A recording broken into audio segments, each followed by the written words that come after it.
현대인의 생명을 위협하는 대표적인 질환, 암. 현대의학의 3대 암 치료법은 외과적 수술과 항암 대비 방사선 치료. 하지만 말기암인 경우 암 완치는 고작 20%. 첨단 현대의학도 암을 불치병으로 남겨놓은 상황인데 현대의학이 풀지 못하고 있는 불치병들, 그 해법을 면역력 강화에서 찾고자 하는 시도들이 새롭게 관심을 모으고 있다. 이런 가운데 산학연 협동의 면역 연구 개발은 경쟁력 있는 결실을 연이어 내놓고 있는데 과감한 투자와 지속적인 연구로 부작용 없는 면역 치료에 도전하는 우리 의료계의 변화. 천연 생약제에서 추출한 성분으로 만든 항암 기능성 식품이 국내에서 처음으로 개발돼서 이르면 이달 안에 시판될 예정입니다. 주용호 기자가 전합니다. 항암과 암치료 부작용이나 성인병을 예방하기 위해 개발된 기능성 식품입니다.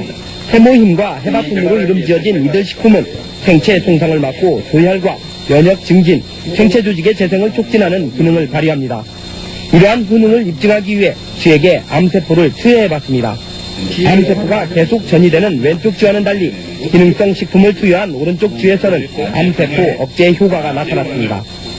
이번에 개발된 이 두 기능성 식품은 해바라기와 당귀 등 우리의 전통 한약재에서 그 성분을 추출했습니다.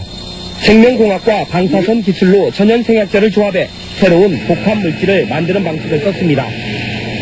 각각의 성분들을 분리를 해서 그것의 각각의 효능을 검증한 다음에 효능을 극대화할 수 있게 다시 그 성분들을 재구성한 겁니다. 종전의 천연성리 활성물질은 항암 효능에 한계가 있고 독성까지 강했습니다.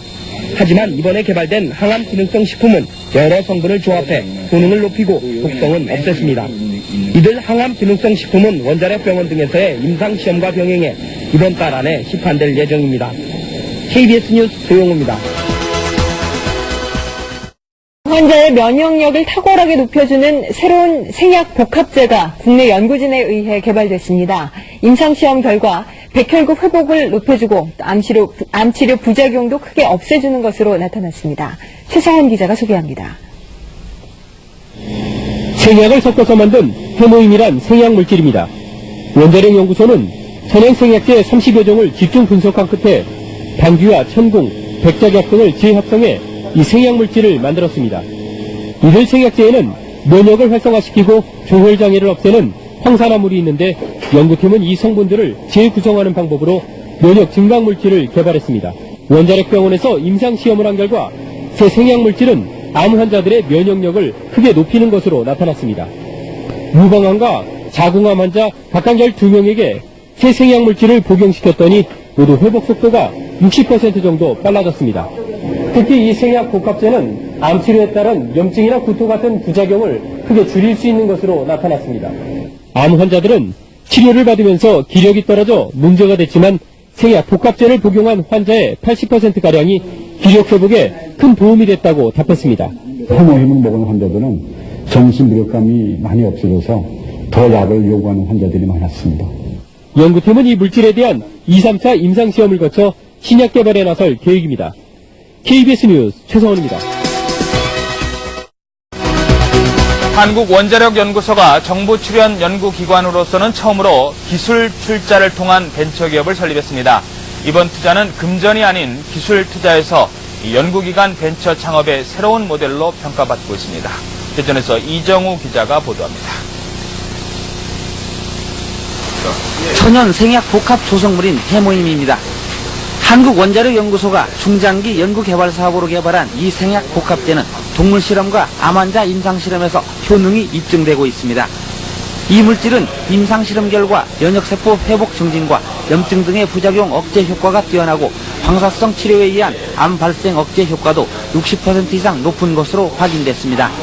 암 환자 치료 시에 보조제로 활용할 수 있는 것뿐만 아니라 성인병이나 만성질환 환자들에서 면역 조혈 기능 회복에 아주 잘 활용될 수 있을 거로 생각이 됩니다. 이 연구 성과물이 기술 출자 형태로 산업체에 이전돼 벤처기업으로 다시 태어났습니다. 이번 기술 출자는 한국원자력연구소가 직접 벤처기업에 공동으로 참여하는 방식으로 그동안의 단순한 기술 이전과는 다릅니다. 정부 출연 연구기관의 기술 출자로 탄생한 벤처기업의 공식 출범은 연구 성과물에 대한 새로운 장을 열고 있습니다. 정부 지원만을 받는 연구소에서 탈피해 연구 성과물의 상용화, 산업화를 통해 경쟁력을 강화하고 이익금을 환수해 연구 기반 확충에도 도움을 줄 수 있다는 설명입니다. 연구자들이 더 용기를 가지고 더 좋은 연구 성과 내고 성과가 나오는 대로 민간에 이렇게 기술을 넘겨줘서 민간이 또 새로운 기업을 자꾸 창출하는 그런 아마 좋은 전기를 마련했다고 이렇게 봅니다.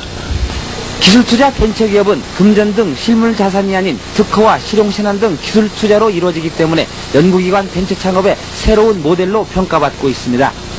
YTN 이정우입니다.